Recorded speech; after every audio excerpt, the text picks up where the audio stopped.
Mike Johnson wondered what he would find when he finally reached the home he shared with his wife, Amy, a woman he had not heard from for over a year, even though she knew where he was. As he stared out the window of the cab, he thought back over his life. He lost both his parents at the age of 17 in a tragic auto accident and became an emancipated minor with the support of his next-door neighbor, who happened to be a county social worker. Fortunately, his parents had set up a trust fund to make sure he was well taken care of. It wasn't a huge amount of money, but it was enough to take care of his needs. He was also in great physical shape and played football in high school. He was popular with his classmates because he had his own house, which was paid for with his inheritance, and he was considered to be an all-around nice guy. His father taught him to be a gentleman to the ladies and how to control his temper. When he died, he was a hand-to-hand combat instructor and had taught Mike well. He graduated high school and went to college at the University of Florida. In his third year of college, he met Amy, who was in her second year. They dated a few times, but he felt like something was missing, so he didn't call her after their third date. About 2 weeks later, she called. "Hey, Mike," she said. "What's going on? I haven't heard from you for a while. Is something wrong?" "I don't know, Amy," he said. "I just don't think we're a good fit." "Why no?" "That's not true, Mike," she said, disappointed. "I think we're a great fit. Please, can we try again?" "Okay, let me think about it," he said. A week later, he asked her out again. They continued dating until he graduated with a degree in economics. As they celebrated his graduation that night, he asked her to marry him and she said yes. The wedding was set to take place after her graduation. He stayed in the area so he could remain close to Amy and got a job with a local investment firm. They married in March 2001. At the time, he was 22 and Amy was 21. Things were going great for them, but the world changed that September. On September 12, 2001, he joined the Army. Thanks to his father's training and his constant practice of martial arts, he became a ranger. During this time, they made a great couple and were happy newlyweds. He kept the house he had inherited from his parents in Columbus, and the two stayed there. Amy was able to get a job as a paralegal in town. By the time his training was complete, the U.S.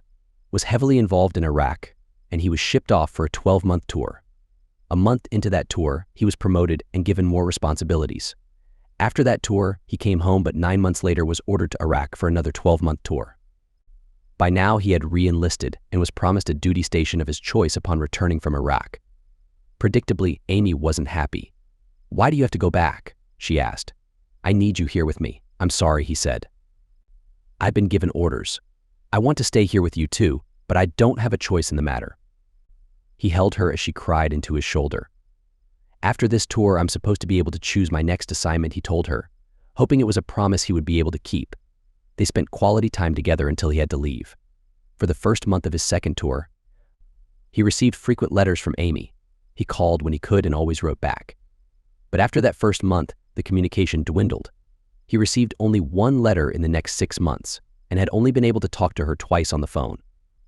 What was going on, he wondered. After nearly 8 months with virtually no contact from Amy, he was worried but couldn't do anything about it, so he did what many others did and counted the days until his tour was finished. On a Tuesday morning, his Humvee hit an ID, injuring several soldiers in the vehicle. As a result of the blast, he lost his lower left leg. 3 hours after the attack, a helicopter was able to land and evacuate all the casualties. They patched his leg up as best they could and sent him to Ramstein, Germany for more surgeries and rehabilitation. After spending 3 months in Germany, he was shipped to Walter Reed Hospital for additional treatment and to learn to walk with his prosthetic limb. It took an extra 2 months to learn how to walk with his prosthetic. Afterward, he was given a medical discharge and released to go home. Despite his best efforts, he heard nothing from his wife. By now, it had been more than a year since he had any contact with her at all. Was she even alive? He asked himself. And if she was, why didn't she contact him? He had tried calling her parents, but wasn't able to get any answers. He called his home and left messages. At least he still had power at his house, so someone must be there. It was about 9:30 a.m. when the taxi pulled up in front of the house where they lived. His truck was still in the driveway along with her car. He also noticed several other cars parked along the curb. The cab driver helped him carry his bag to the door after he extracted his large 6-foot 2-inch frame out of the small car. He heard noises from the front room and wondered what was going on. He carefully opened the door and walked into the living room, where he got the shock of his life. Amy laid on the floor shocked when she noticed Mike standing there, but he looked different. "I don't know who you are, but I suggest you leave right now," Mike sternly ordered. The men quickly scrambled and fled. Amy approached Mike, attempting to reach for him, but he backed away. "Keep your hands off me," he said. "You have 10 minutes to pack up and get out." Amy begged for forgiveness, trying to explain that it was a mistake and it didn't mean anything. However, Mike wasn't convinced. "I haven't heard from you in months. And now this? It's over," he stated firmly. "Just tell me where you're staying so I'll know where to send the divorce papers. Please, Mike, you have to believe me. This is the only time it's happened." "It was a terrible mistake," she pleaded. Mike, however, wasn't willing to listen. "I haven't heard anything from you for over a year, and now I come home to find you betraying our marriage." "Get out of my house," he said. Feeling angry and hurt, Mike decided to take some action. He went to their bedroom and threw her clothes out of the window. He canceled their joint accounts and took back the house key. He decided to burn her clothes and belongings in the yard. "What are you doing?" Amy asked, scared. "You have 10 minutes to pack your things and leave before I burn everything," he declared. "Now hurry up." Amy rushed around the house, grabbing her belongings. Mike watched the time on his watch. Once she had everything, just as Mike was about to follow through with his plan, Amy begged him to reconsider. "Where will I go?" she asked tearfully. "I don't care right now," he replied. "As far as I'm concerned, you can go to heck. Just tell me where you're staying so I'll know where to send the divorce papers." Amy left the house in tears, and Mike, emotionally drained, collapsed on the couch, reflecting on what had just happened. He couldn't believe how much Amy had betrayed their marriage and him. Lost in his thoughts, he didn't realize that several hours had passed when the phone rang. "Hello," he said, answering the phone. "Mike, what on earth happened?" asked an angry voice. He recognized it as Julie, Amy's older sister. "Ask Amy," he replied. "She can give you the explanation." "I did ask her," Julie said. "She said you kicked her out without any reason." "That's not true, Julie, and you know it," Mike said. "If you want to hear the truth, come by my house and I'll show you." There was silence on the other end before she responded. "Okay, Mike. I'll come over, but this had better be a good explanation," Julie said before hanging up. Realizing he had time before Julie arrived, Mike turned on his computer and decided to check Amy's emails. Amy wasn't very careful with passwords, and she had a web-based email service, so it didn't take long for Mike to gain access. He changed her password temporarily to buy him some time to gather evidence before she would notice something was wrong. As he browsed through her emails, he discovered a disturbing pattern of infidelity that had been ongoing for a long time, possibly during his entire tour in Iraq. After Julie arrived, he showed her the evidence he had gathered. She was shocked as she looked at the photos he shared with her. "Oh my goodness," she exclaimed. "There's more," he said, throwing down the pictures he had taken from Amy's email. Julie looked through the photos, shocked. "Did you know about all this?" She shook her head. "The absolute truth," Julie said. "I had no idea. I knew she was going out a lot, but I didn't know about this." "She never said anything to you?" Mike asked. Julie shook her head. "No, nothing." "Oh my goodness, Mike, I'm so sorry," she said. "I knew she was upset about you leaving, but I didn't think she'd do this." "Did she say anything to you about me being injured?" he asked. Julie shook her head. "Injured?" Julie asked, surprised. "When did you get injured?" "About 6 months ago," he said. "Lost part of a leg. I've been in surgery and rehabilitation for months, and I never heard anything from her. Now I know why." "I'm sorry, Mike, she never said anything about it. She's hardly mentioned you at all over the last several months," Julie said. "Probably too busy having relations to even give a care," he said. "She didn't even recognize me when I came in the door. So what are you going to do?" Julie asked. "I'm divorcing her," Mike said. "Is there any way you can forgive her and work past this?" Julie asked. "You gotta be kidding me," Mike said. "There's no way I can ever get past this. And something tells me I'm just scratching the surface." "No, we're finished." "I understand, Mike. I'm really very sorry about all this," she said. "I'm going to give her a piece of my mind when I see her." She wrapped her arms around him. "If there's anything I can ever do, let me know." "Okay," she asked before leaving. "Thanks, Julie. I appreciate that," he said. He locked the door after she left and went back to the computer to see what else he could uncover. Looking at the timeline, he could see that Amy's cheating had begun early in his first tour in Iraq and had been happening about once a week the whole time he was gone. He also managed to identify all 6 men involved in her secret activities. He also learned that all of them were serving in the military, Based on what? They wrote, he was able to identify the units they belonged to and got an idea of the days they went out socializing. Additionally, he found that all 6 of the men Amy had been involved with were married and a couple of them had young children. He made a note of their addresses and contact information. He regretted that they would be hurt in all this, but he wasn't going to let them off the hook just because they had children. He filed that information away and laid down on the futon in his office to get a few hours of sleep. The next day would be very busy. He woke up before the sun came up the next day and did his morning routine. Getting dressed, he planned out the day's activities. First on his list was to get an appointment with a good divorce attorney. He looked through the phone book and started making calls. After speaking to a couple of firms, he was able to get an appointment that morning. Looking at his watch, he realized he didn't have a lot of time before the appointment, so he went to the bank and closed out their joint accounts and reopened an account in his name only. He knew he would probably have to give her half of their money, so he got a cashier's check for the full amount. His inheritance and trust fund were in accounts that Amy had no access to, so he left those alone.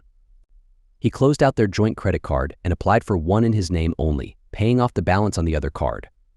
Once done, he headed out to see his attorney. He walked in, carrying a folder full of emails and photos, and checked in with the receptionist. He had just poured a cup of coffee when an attractive woman came out from the back and introduced herself. "Mr. Johnson?" she asked, extending her hand. He shook her hand and introduced himself. "Please call me Mike," he said. She smiled and ushered him into her office. "Thank you, Mike," she said. "Please call me Sally. I understand you are seeking a divorce. Is that right?" "Yes, it is," he said. She looked at him intently for a few minutes. "You know, I don't represent cheating spouses," she said. Mike put the folder on her desk. "Sally, I've been in Iraq and in the hospital recovering from combat wounds for several months," he said. "I'm not the one cheating, as these emails and photos show." She looked at the folder, picked it up and thumbed through the thick pile of papers, shaking her head. "Oh my," she said. "This is extremely incriminating. How did you get these emails and photos?"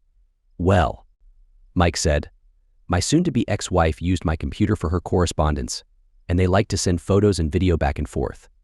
"You have video as well?" she asked. "Yes, I do," Mike said, "and I came home to this yesterday." He pulled out his phone and showed her the photos he took in his house. Her eyes grew wide. They went over the evidence and the details of the divorce, and by the time the meeting was over, Sally agreed to file for divorce on the grounds of adultery, naming the 6 men she had been involved with for the last 2 years. "So once we file, we'll get her served and she'll have 30 days to respond," Sally said. "If she doesn't respond, we can have the final decree granted immediately. If she does contest it, it may take a bit longer. Since you owned the house before you got married, she has no claim on it. The same for your inheritance and your trust fund. If she wants to fight it, we can use the photos and video. Hopefully she'll simply sign the papers and it'll be a done deal.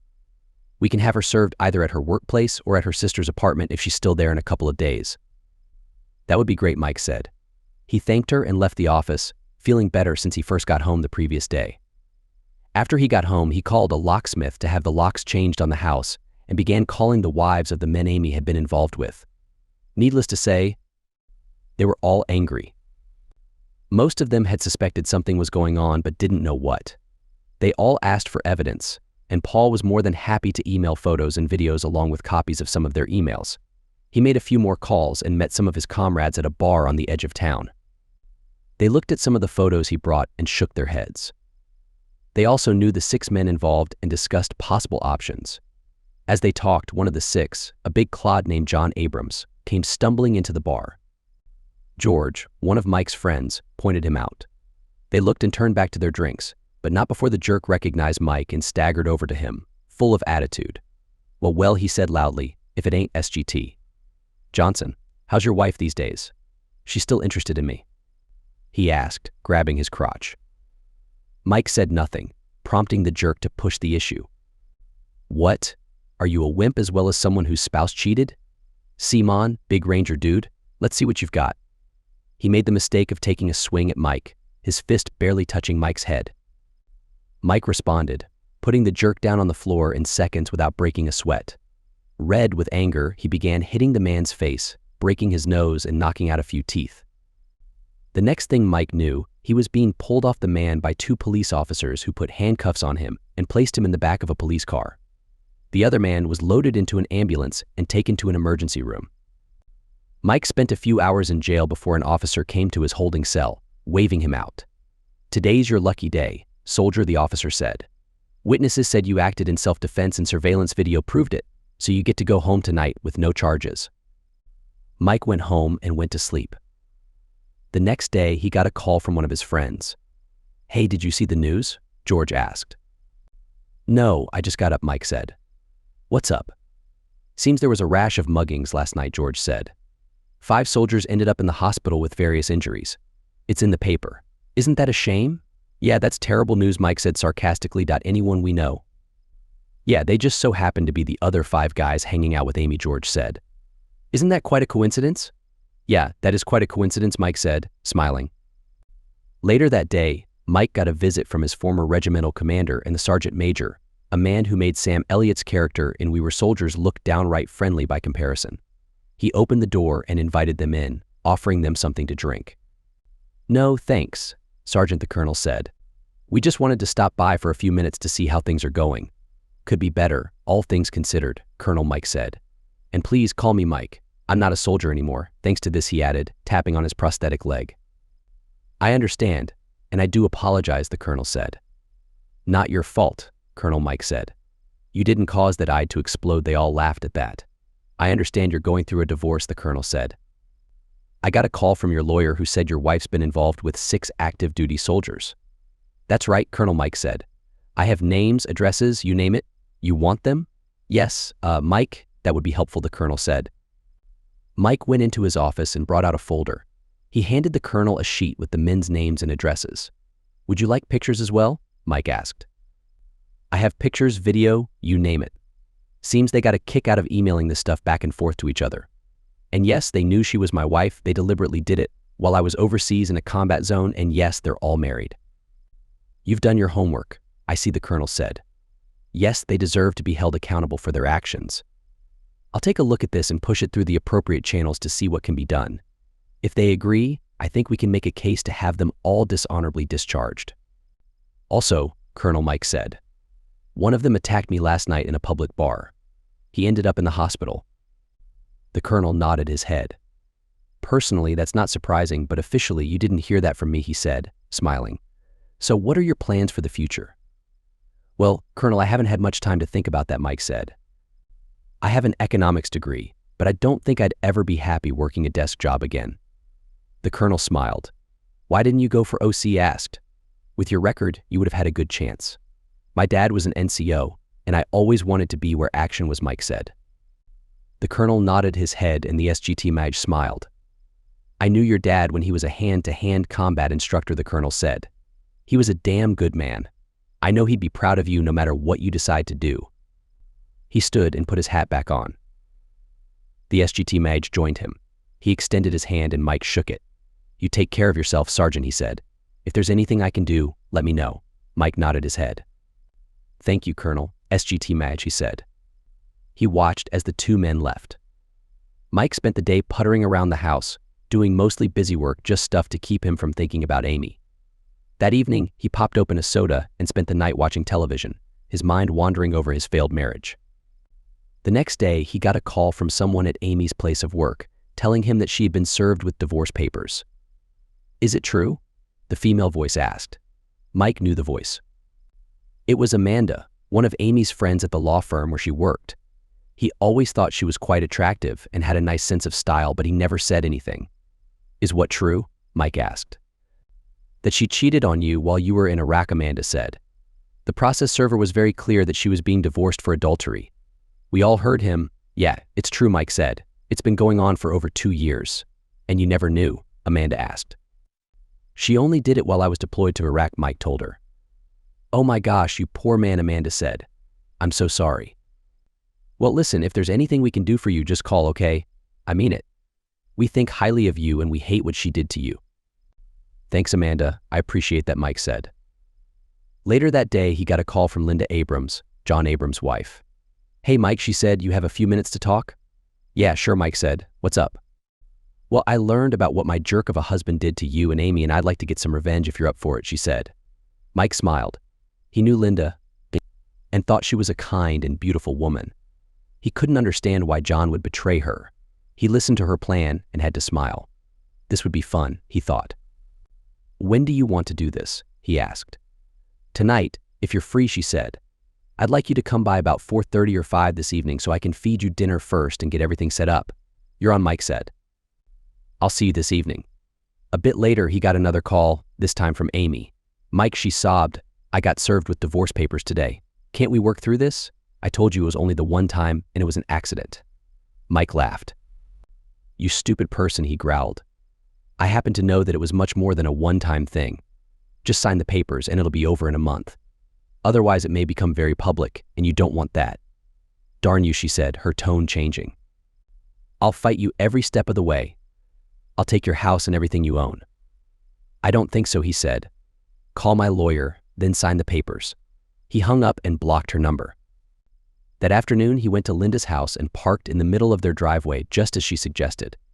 He knocked on the door and she opened it wearing a casual, ripped t-shirt and a tiny pair of ripped shorts that showed off her style. Her top accentuated her figure and her energy seemed contagious. She hugged Mike and smiled, giving him a friendly hug. "Like what you see, soldier?" she asked playfully. "Of course," Mike said. "You're beautiful. John made a terrible mistake by cheating on you." "Yes, he did," she said, "and he's going to regret it.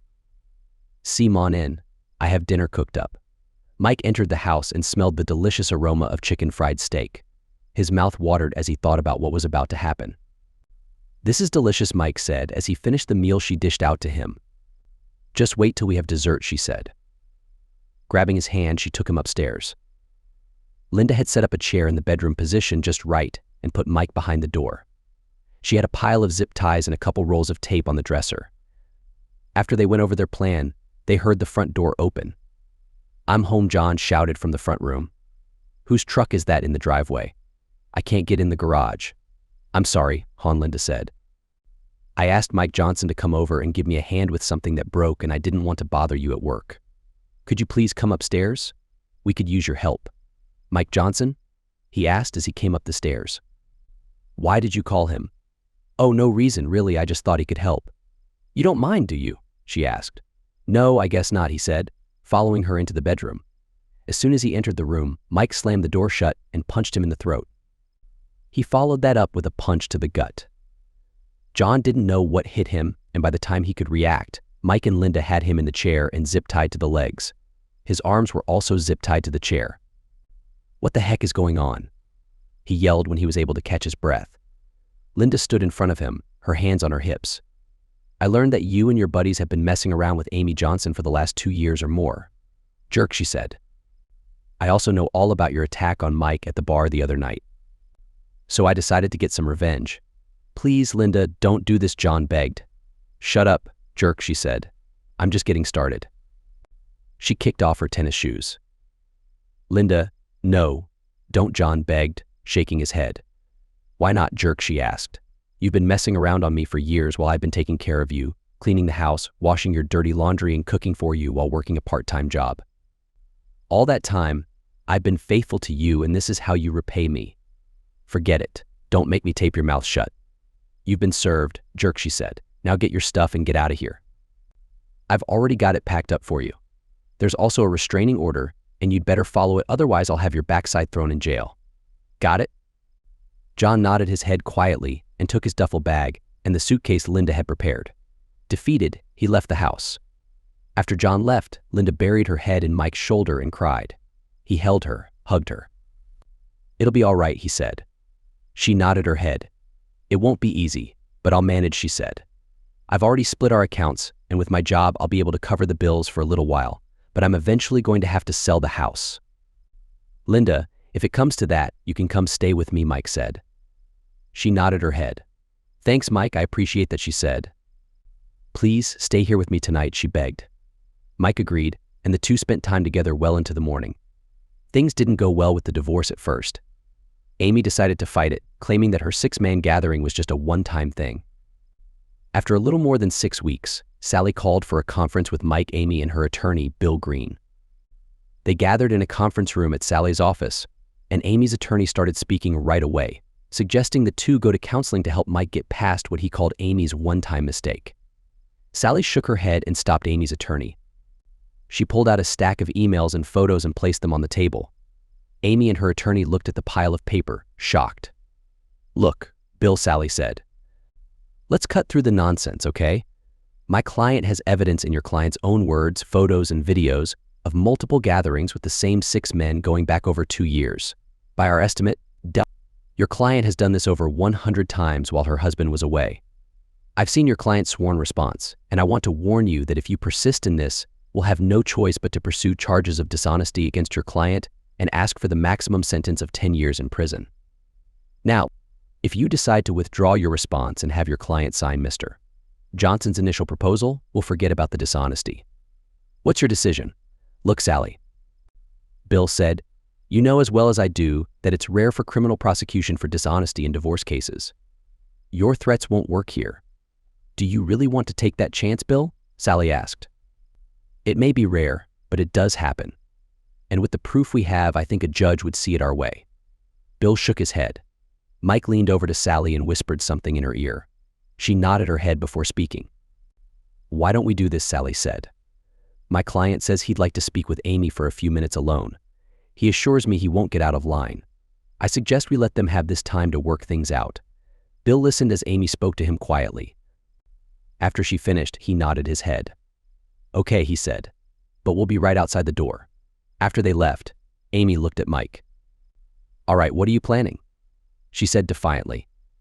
Mike picked up the stack of emails and photos and began showing the photos to her.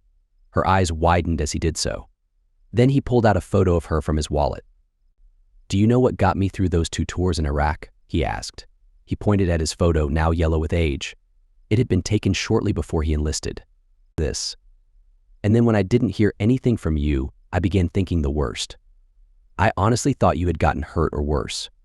Then when I came home and found you involved with those 6 guys, but I nearly lost it. You can imagine how I felt when I looked in your email and found all this. You might as well have put a bullet in my head. At least that would have been more merciful." Amy began tearing up as he talked. But he wasn't finished. He showed her an email he had printed. He began reading the thread. "Yes, you were," she said through her tears. "I just missed you so much, and then when I met the guys at the club, they made me feel good, and I forgot about how much I missed you." "Well, you just messed up 7 families counting ours. Do you know that?" he asked. "You didn't just ruin our family, you destroyed theirs as well. Some of those guys had children. Did you know that?" She shook her head. "No, I didn't," she said. "What did you think was going to happen when I got back? Clap my hands and brag about what a promiscuous person you are?" he asked. She was sobbing by now. "I'm sorry," she said through her tears. "I didn't mean to hurt you." "Well, you did," he said. "Look, I happen to know the girls in your office can't stand you and hate what you did. I also know the 6 guys are all getting divorced and are facing discharge from the Army. I happen to know they're all going to be getting other than honorable discharges, which is something that'll follow them their entire lives. On top of that, there's 6 very angry spouses out there who also hate you." He put the papers back in a stack before looking at her. "You know very well that Sally will press formal charges of dishonesty against you. In this state, you can get up to 10 years in prison for that," he said. "And you'll probably never work in a law firm again. Even if you do get off easy, you'll probably have to spend the rest of your life looking over your shoulder. Believe me, those spouses are very angry with you right now and would probably love to do to you what was done to their husbands." She looked at him in shock. "What are you saying, Mike?" she asked. "Are you threatening me? Did you have something to do with those guys getting attacked?" "No, the only one I faced was that jerk John when he wanted to rub it in my face. And that was after he took a swing at me," Mike said. "I'm not threatening you at all, just letting you know the situation. Look, just sign the papers and end this. Now, can we ever be friends?" she asked. Mike shook his head. "I don't think so," he said. "After what you've done, it'll be a long time before I can stand to be around you." She wiped her eyes after he spoke. She looked down, defeated. "Okay," she said quietly. Mike stood up and opened the door, letting the lawyers back in. "Well, have we come to an agreement?" Bill asked. Amy nodded her head. "Yes," she said. She looked at Sally. "I've decided that I don't want any financial support. Mike only gets a small pension from the Army, and he needs that. I make enough to support myself. I just want to finish this." Mike was shocked. He wasn't expecting this. Sally nodded her head. Okay, she said. Let me make this one change, and I'll need you to initial it. Bill looked at Amy, surprised. Are you sure about this? He asked. Did he threaten you with something? No, Bill, she said. I just want this over with. Sally came back with the amended paperwork and an assistant who happened to be a notary. Mike and Amy signed every place they were told to. She began sobbing when she signed the line that said she had to revert to her maiden name. After they were finished, Mike held out his hand. Tearfully, Amy took off her rings and handed them to him. He took off his wedding ring and handed it to her. Maybe you can be faithful to the next man you decide to marry, he said. There's still a few of your things at the house. If you want, I'll bring them by Saturday. That would be fine, Amy said. Thanks. Thanks. Sally and Bill stood up and shook hands. I'll withdraw my client's response and meet you at the courthouse to file this today, he said. Sally nodded her head. I'll see you there, she said. Bill and Amy left the room, and Mike collapsed in his chair, exhausted yet relieved that the ordeal was finally over. Sally lingered for a moment, her gaze fixed on him with a mixture of curiosity and concern. What did you tell her? Really, she inquired, breaking the silence that had settled in the room. Mike met her gaze, his expression solemn yet resolute. I just reminded her of the truth, he replied, his voice steady, and of the consequences of her actions. There's 7 families out there, shattered because of this mess. Sally nodded, her face softening. That's why I never represent dishonest people, she declared, her tone imbued with conviction. You're a good person, Mike Johnson. You've got a strong moral compass. You'll do well in this world. Just stay out of trouble, okay? She offered him a supportive smile. Mike returned the smile, feeling a sense of warmth and appreciation for her encouragement. I will, Sally, he assured her. Thanks for everything. With that, he left the office, his steps feeling lighter than they had in weeks. As he made his way home, he couldn't help but reflect on the tumultuous events that had led to this moment. He stopped briefly to grab a 6-pack of soda, planning to celebrate the end of a challenging chapter in his life. Dialing Linda's number, he shared the good news with her. Come on over to the house tonight, she suggested, her voice brimming with excitement. And we'll celebrate together, you got it, he agreed, his spirits lifted by the prospect of spending the evening with her. That Saturday, Mike found himself packing up the last few belongings of Amy's that had remained scattered around his place. He drove to her sister's apartment, where Amy had been staying temporarily. Julie, Amy's sister, greeted him at the door. Hi, Mike, she greeted him, albeit with a hint of surprise. I brought the rest of Amy's things over, he explained, handing over the box of belongings. Well, the next time I see her, I'll get an address and send it, Julie responded, her tone somewhat distant. What do you mean? Mike asked, puzzled by her remark. Amy left, Julie disclosed, her voice low. She quit her job the day you guys finalized your papers and left that night. Just packed up her stuff and took off. I don't know where she's headed, but I think she's leaving the state. Mike said, processing the news. Well, if you talk to her, tell her I dropped this off. Julie took the box, offering a word of thanks. Epilogue. In the unfolding weeks after the tumultuous events, Julie reached out to Mike with an update that Amy had indeed made a significant life change, fleeing across the country to find solace in either the lush landscapes of Washington or the expansive natural beauty of Oregon. The 6 men who had played roles in the upheaval of Mike's personal life had also faced the consequences of their actions, receiving discharges from their military positions that were marked as other than honorable. Like shadows dissolving into the night, they too had vanished, leaving no trace of their subsequent whereabouts. Though curiosity occasionally nudged at Mike's thoughts, pondering if their paths might ever intersect with Amy's again, he realized that such questions no longer held any sway over his emotions or interest. Life, as it often does, moved forward and brought with it a series of unexpected blessings for Mike. In a twist of fate, he and Linda, who had both found solace and understanding in each other's company amidst their personal storms, decided to join their lives together in marriage. Their relationship, sparked under the most unconventional circumstances, quickly blossomed into a deep and abiding love. The initial celebration of their union soon led to the joyous news of Linda's pregnancy, and before long they had welcomed not 1, but 2 additional children into their growing family. Their home became a hub of laughter, love, and the kind of chaos that brings warmth to the heart. Professionally, Mike embarked on a new chapter that was as unexpected as it was rewarding. He accepted a position as a researcher with the Homefront Security Task Force, an organization dedicated to the safety and security of the nation. This role not only came with a generous salary and comprehensive benefits package, but also granted Mike access to a world of sensitive information that piqued his natural curiosity and drive for knowledge. The flexibility of working from home was an added advantage, affording him the precious ability to spend more time with his family.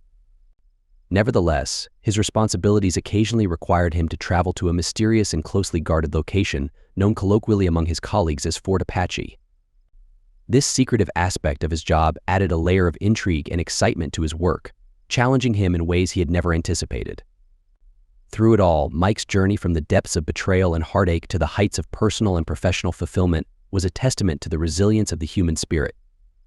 With Linda by his side, a loving family that continued to grow, and a career that both challenged and fulfilled him, Mike's life had transformed in ways he could hardly have imagined in those dark days of the past.